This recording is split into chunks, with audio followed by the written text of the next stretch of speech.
Use of the will. In the practice of the science of being well, the will is not used to compel yourself to go when you are not really able to go, or to do things when you are not physically strong enough to do them. You do not direct your will upon your physical body, or try to compel the proper performance of internal function by willpower. You direct the will upon the mind, and use it in determining what you shall believe, what you shall think, and to what you shall give your attention. The will should never be used upon any person or thing external to you, and it should never be used upon your own body. The sole legitimate use of the will is in determining to what you shall give your attention and what you shall think about the things to which your attention is given. All belief begins in the will to believe. You cannot always and instantly believe what you will to believe, but you can always will to believe what you want to believe. You want to believe truth about health, and you can will to do so. The statements you have been reading in this book are the truth about health, and you can will to believe them. This must be your first step toward getting well. These are the statements you must will to believe: that there is a thinking substance from which all things are made, and that man receives the principle of health, which is his life, from this substance. That man himself is thinking substance, a mind-body permeating a physical body, and that as man's thoughts are, so will the functioning of his physical body be. That if man will think only thoughts of perfect health, he must and will cause the internal and involuntary functioning of his body to be the functioning of health, provided that his external and voluntary functioning and attitude are in accordance with his thoughts. When you will to believe these statements, you must also begin to act upon them. You cannot long retain a belief unless you act upon it. You cannot increase a belief until it becomes faith unless you act upon it, and you certainly cannot expect to reap benefits in any way from a belief so long as you act as if the opposite were true. You cannot long have faith in health if you continue to act like a sick person. If you continue to act like a sick person, you cannot help continuing to think of yourself as a sick person. And if you continue to think of yourself as a sick person, you will continue to be a sick person. The first step toward acting externally like a well person is to begin to act internally like a well person. Form your conception of perfect health, and get into the way of thinking about perfect health until it begins to have a definitive meaning to you. Picture yourself as doing things a strong and healthy person would do, and have faith that you can and will do those things in that way.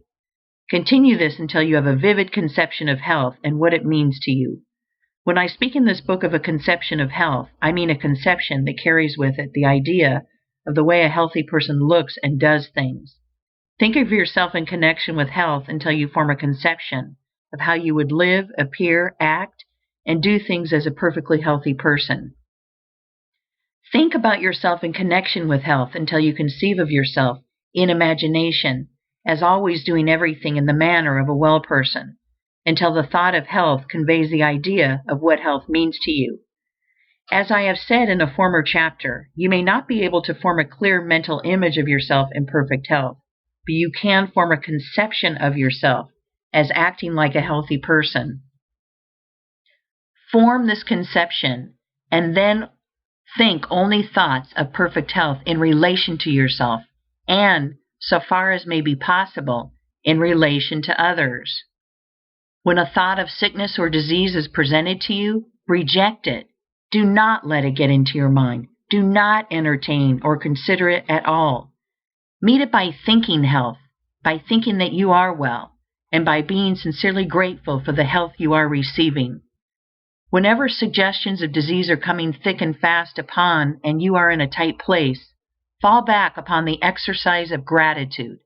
Connect yourself with the Supreme.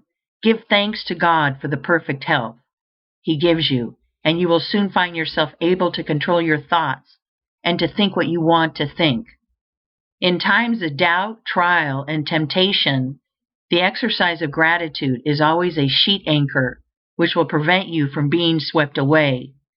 Remember that the great essential thing is to sever all mental relations with disease and to enter into full mental relationship with health.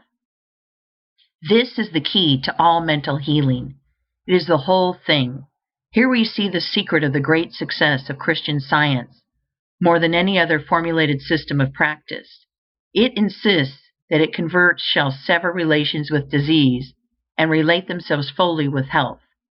The healing power of Christian Science is not in its theological formula, nor in its denial of matter, but in the fact that it induces the sick to ignore disease as an unreal thing and accept health by faith as a reality. Its failures are made because its practitioners, while thinking in a certain way, do not eat, drink, breathe, and sleep in the same way.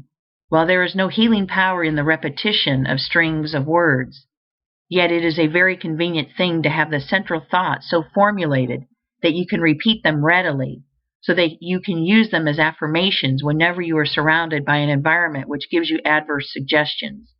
When those around you begin to talk of sickness and death, close your ears and mentally assert something like the following: There is one substance, and I am that substance. That substance is eternal, and it is life. I am that substance, and I am eternal life. That substance knows no disease. I am that substance, and I am health. Exercise your willpower in choosing only those thoughts which are thoughts of health, and arrange your environment so that it shall suggest thoughts of health. Do not have about you books, pictures, or other things which suggest death, disease, deformity, weakness, or age. Have only those which convey the ideas of health, power, joy, vitality, and youth. When you are confronted with a book or anything else which suggests disease, do not give it your attention. Think of your conception of health and your gratitude, and affirm as above. Use your willpower to fix your attention upon thoughts of health. In a future chapter, I shall touch upon this point again. What I wish to make plain here is that you must think only health, recognize only health, and give your attention only to health, and that you must control thought, recognition, and attention by the use of your will. Do not try to use your will to compel the healthy performance of function within you. The principle of health will attend to that. If you give your attention only to thoughts of health, do not try to exert your will upon the formless to compel it to give you more vitality or power. It is already placing all the power there is at your service. You do not have to use your will to conquer adverse conditions or to subdue unfriendly forces. There are no unfriendly forces. There is only one force, and that force is friendly to you.